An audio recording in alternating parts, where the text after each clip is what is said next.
क्योंकि जो इंतजार किया जा रहा था वो इंतजार जो है अब खत्म हो गया है। जो स्टूडेंट है, जो टॉपर स्टूडेंट है ओम प्रकाश, ओम प्रकाश वो जी। जो है यहाँ पर पहुंच रहा है और जो जश्न है वो मनाना शुरू हो गया है। तो तस्वीरें आप लगातार तक हम जश्न की अपने दर्शकों पहुंचाते को हैं कि दिखा रहे हैं, किस तरह से शाकिर अभी जश्न हमारे मनाया जा संवाददाता रहा है। वहां पर लगे हुए हैं और ये ओम देख प्रकाश सकते हैं जिनमें आप। ऑल इंडिया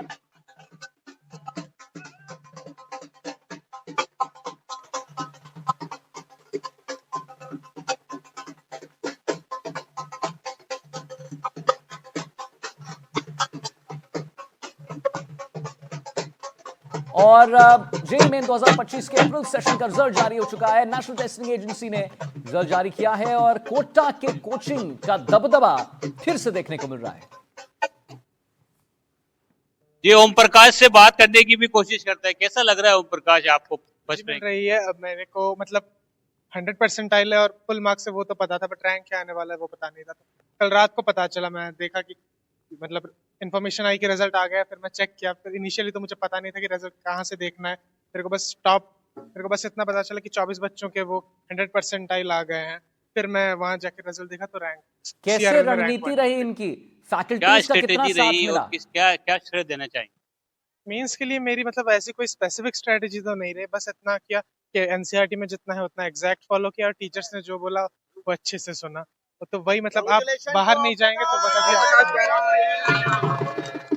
तो ये जश्न की तस्वीरें हैं। अब यहाँ पर जश्न मनाया जा रहा है, किस तरह से ऑल इंडिया रैंक में पहली रैंक जो है उसने हासिल की है और उसके बाद लगातार किस तरह से जश्न मनाया जा रहा है। और ये जश्न जो है आप देख सकते हैं, कोटा क्योंकि नतीजों के लिए जाना जाता है और वो बेहतर नतीजों ने एक बार फिर साबित कर दिया कि कोटा में जो है इंजीनियरिंग और मेडिकल की जो प्रतियोगी परीक्षा होती है उसके लिए कोटा जो है, यहाँ पर जो माहौल है, यहाँ पर जो फैकल्टीज है और यहाँ के जो नतीजे हैं वो बेहतर होते हैं। बिल्कुल शाकिर, वहां के जो नतीजे हैं, फैकल्टीज हैं, जो पढ़ाई होती है, जो मॉक टेस्ट होते हैं वो बहुत बेहतरीन है और इसीलिए कहीं ना कहीं देखिए कोटा कोचिंग का जो दबदबा है वो हम हर साल देखते रहते हैं। हमारे साथ वीरेंद्र भी जुड़े, मैं आता हूं आपके पास शाकिर। अगर आप एक पूछ सकते हैं सवाल शाकिर, जब मैं आपके पास आऊं ओम प्रकाश से, कि रणनीति के वो बता रहे हैं, आगे वो कहां देखते हैं अपने आप को आने वाले समय में। वीरेंद्र के पास चलना चाहेंगे। वीरेंद्र, मैं देख रहा हूं कि वहां पर आपके पीछे कुछ स्टूडेंट्स हैं जिनसे आपने बात भी की, उनसे जरा पूछ लीजिए कि फैकल्टीज का कितना साथ मिलता है, क्योंकि जब भी कोई टॉपर, जैसे ओम प्रकाश जी ने भी जब बात कही है तो उनका यही कहना है कि मैं तो पढ़ाई कर ही रहा था लेकिन मेरी मां का बड़ा सपोर्ट रहा और फैकल्टीज का बहुत बड़ा सपोर्ट रहा हेल्दी कंपटीशन को उजागर करने में, उसे हम सब स्टूडेंट्स को हेल्प करने में। तो वीरेंद्र, वहां पर दोस्त कुछ स्टूडेंट्स मैं देख रहा हूं, उनसे जरा पूछ लीजिए फैकल्टीज का कितना हेल्प और आगे क्या कहां देखते हैं वो अपने आप को। बिल्कुल, देखिए आदित्य, मैं यहाँ पे फैकल्टीज से बात करूँगा और एक बच्ची है जिसके 99% हैं वो यहाँ मिले हैं। कितने परसेंटेज आए? 99.3 परसेंटाइल। अगर पढ़ाई की बात की जाए, किस तरीके से आप कितने घंटे पढ़ाई करते हैं और कितने घंटे अपने लिए मतलब समय निकालते हैं फैमिली के लिए? एक्चुअली मैं अभी आई हूँ यहाँ पे ग्रेविटी कोर्स के अंदर एंड मैं ड्रॉपर हूँ, तो मतलब थोड़ी स्टडी टाइम तो इसलिए लॉन्ग होते थे। एंड फैकल्टी की अगर बात की जाए तो फैकल्टीज का क्या कुछ रोल रहता है इस तरीके के अगर परसेंटेज है? They should be supportive and clear doubts also. मैं गुरु कृपा कोचिंग से हूँ एंड मतलब फिजिक्स गैलेक्सी की बुक्स को फॉलो किया था अपने ड्रॉप ईयर में एंड केमिस्ट्री के लिए नीरज कुमार वगैरह फॉलो की थी। और उसके बाद अभी जनवरी सेशन के बाद अभी ग्रेविटी कोर्स के अंदर एडवांस की प्रिपरेशन के लिए अभी आई हूँ। बिल्कुल, देखिए ये एडवांस की जो कह सकते हैं कि तैयारी कर रही है बच्ची। यहाँ पे फैकल्टी है सर, सबसे पहले मैं नितिन सिन्हा हूँ। मैं नारायण जयपुर में फिजिक्स फैकल्टी हूँ और जितने टॉप रैंक आए हैं वो सारे के सारे जयपुर के, मोस्टली जो टॉप रैंक है वो नारायण जयपुर से हैं। और हमें इतना अच्छा लग रहा है कि हमारा स्टूडेंट अगर स्टूडेंट्स की बात की जाए तो स्टूडेंट्स को आप लोग पढ़ाई करवाते हैं, कितने घंटे की पढ़ाई होती है? क्योंकि जैसे अभी मैं इस बच्चे से पूछ रहा था तो उसका ये कहना था कि हम 8 से 9 घंटे हैं यहाँ पे पढ़ाई करते हैं, फिर हॉस्टल में या फिर घर पे जाते हैं तो वहाँ पे भी कम से कम 5 से 6 घंटे पढ़ते हैं। अगर जिस तरीके से देखा जाता है, चाहे कोटा हो, सीकर हो या फिर अन्य जो सिटीज़ हैं उनकी बात की जाए, वहाँ पे बच्चों के ऊपर जो दिमाग के ऊपर असर पड़ता है, डिप्रेशन का जो, उसको लेके आप फैकल्टीज़ क्या कुछ करते हैं जिसकी वजह से क्या बच्चे के ऊपर दिमाग पे गलत असर ना पड़े?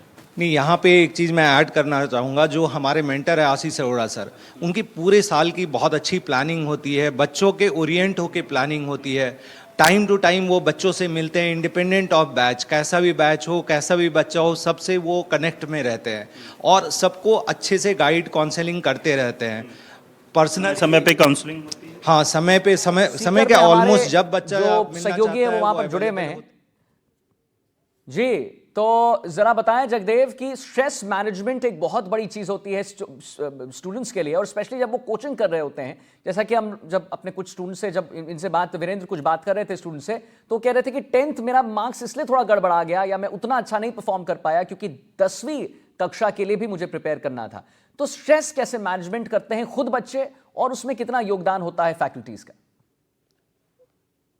जी, बताना चाहूंगा फैकल्टीज का इसमें अहम रोल रहता है। इसके साथ ही जो इंस्टीट्यूट है उसकी ओर से जो है बच्चों को किस तरह की फैसिलिटीज दी जा रही है वो इसमें अहम योगदान रखती है, क्योंकि बच्चों पर पढ़ाई के साथ साथ जो कंपटीशन की तैयारी है इसका भी एक दबाव रहता है, जिसके चलते जो है बच्चों को जो है मेंटली जो है प्रिपेयर करना पड़ता है इंस्टीट्यूट की ओर से। इसको लेकर के जो है बच्चों के लिए अलग से जो मोटिवेशन क्लासेस भी उनको लगानी जी। चाहिए, ताकि बच्चा जो है अपने आप पे दबाव जो है कम महसूस कर सके। जी। इसके साथ ही जो अन्य जो एक्टिविटीज है वो भी जो इंस्टीट्यूट की ओर से करानी चाहिए। इसके साथ ही जो गेम्स वगैरह है वो भी थोड़ा बच्चों को उसकी ठीक ओर है। भी जो है आकर्षित करना चाहिए, ताकि ठीक है, बच्चा ठीक है, जो है आता हूं mentally आपके prepare पास, हो सके। आपके पास। हमारे साथ कोटा से जुड़ गए हैं हमारे संवाददाता शाकिर अली। जी शाकिर, आपके पास, आपने थोड़ी देर पहले टॉपर से बात किया था, ऑल इंडिया रैंक 1 से आपने बात किया था, पूरा एनडीटीवी राजस्थान के माध्यम से हमने देश को दिखाया। उनसे जरा पूछ लीजिए कि स्ट्रेस मैनेजमेंट वो कैसे करते हैं, क्योंकि तमाम जो कोटा के कोचिंग विद्यार्थी होते हैं, स्ट्रेस एक बहुत बड़ा मैं क्या करूं, एक हाईलाइटिंग वर्ड होता है यहाँ पर। तो कैसे उन्होंने स्ट्रेस को मैनेज किया और ऑल इंडिया रैंक 1 प्राप्त किया? जी देखिए, बड़ी बात यह है कि ये एग्जाम जो होता है इसमें अभिभावकों की भी बड़ी परीक्षा होती है, और ओम प्रकाश जो है जिन्होंने फर्स्ट रैंक हासिल की है उनकी माँ मेरे साथ हैं, जी। और उन्हीं से अपन जानते हैं कि किस तरह ये अभिभावकों के लिए भी एक बड़ी चुनौती होती है। कैसे रहा, आप यहाँ रहे 3 साल, बताया जा रहा है कि आपने 3 साल छुट्टियां ली। हाँ, हम शुरू से ओम के साथ थे, और हमारा जितना मतलब मेहनत नहीं है बच्चों का और उनके टीचर्स का और पूरे आलन वालों का उसके ऊपर बढ़िया हुआ। क्या कहना चाहेंगे अभिभावकों से, क्योंकि देश भर के बच्चे यहाँ आते हैं, उनके अभिभावकों को उम्मीद होती है, कैसे मतलब अपने बच्चे को वो करें? मैं यूँ कहूँगी कि पेरेंट्स से कि बच्चों पे भरोसा रखें और उनके मतलब फैकल्टी वालों के भरोसा रखें, और बच्चे को मतलब ज़्यादा पूछे मत क्या हुआ, कैसे हुआ, क्यों पीछे हुआ, क्यों कम हुआ, ऐसे मत पूछे, क्योंकि भरोसा रखे बच्चों आगे जाके अच्छे ही करेंगे। बच्चों पर भरोसा रखिए, अभिभावकों का कहना है। एक और टॉपर मेरे साथ हैं जी, क्या स्ट्रेटेजी रही और अब कैसा लग रहा है रिजल्ट आने? नहीं, मुझे बहुत अच्छा लगा रिजल्ट को देख के, और स्ट्रेटेजी तो हमारी सिंपल ही थी। हम बेसिकली तो जेई एडवांस के लिए प्रिपेयर कर रहे थे, तो लास्ट के 1-2 मंथ्स जो जेई जनवरी सेशन था उसमें हमने मेंस पे थोड़ा अपना फोकस ज़्यादा डाइवर्ट किया था, पर बाकी तो एडवांस के साथ साथ मेंस की अच्छी खासी तैयारी हो ही जाती है। यही स्ट्रेटेजी। आपसे भी जानना चाहेंगे क्या रहा इस सफलता का मंत्र, क्या रहा, कैसे तैयारी की, और एक स्ट्रेस की भी बात आती है, स्ट्रेस हो जाता है तो उससे कैसे जो है आप अपने आप को दूर रखते हुए तैयारी करी और सफलता मिली?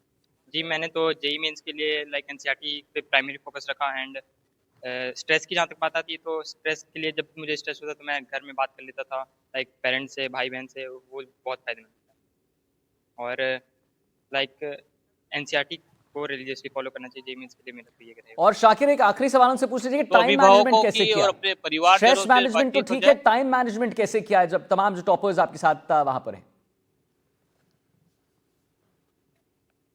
जी बिल्कुल, मैं और बात करने की कोशिश करता हूँ। जी, स्ट्रेटेजी तो आपकी ठीक रही, टाइम मैनेजमेंट कैसे किया जब एग्जाम नजदीक आ रहे थे, या शुरू से ही टाइम को कैसे मैनेज? मतलब टाइम मैनेजमेंट तो ऐसे है कि स्टडी का ही प्लान रहता है पूरे दिन। सिर्फ 1 घंटे के आसपास हम हेल्थ के लिए दे देते हैं कि वॉकिंग कर लिया कुछ और घर पे बात कर ली, बाकी तो पूरा दिन जितना भी टाइम खाली मिले उसमें स्टडी करनी। तो और आपसे भी जानना चाहेंगे कैसे किया टाइम मैनेजमेंट, क्योंकि चुनौतीपूर्ण एग्जाम होता है, लाखों बच्चे इसमें बैठते हैं, कैसे अपने टाइम को आपने मैनेज किया और आज आप जो है कामयाब हो?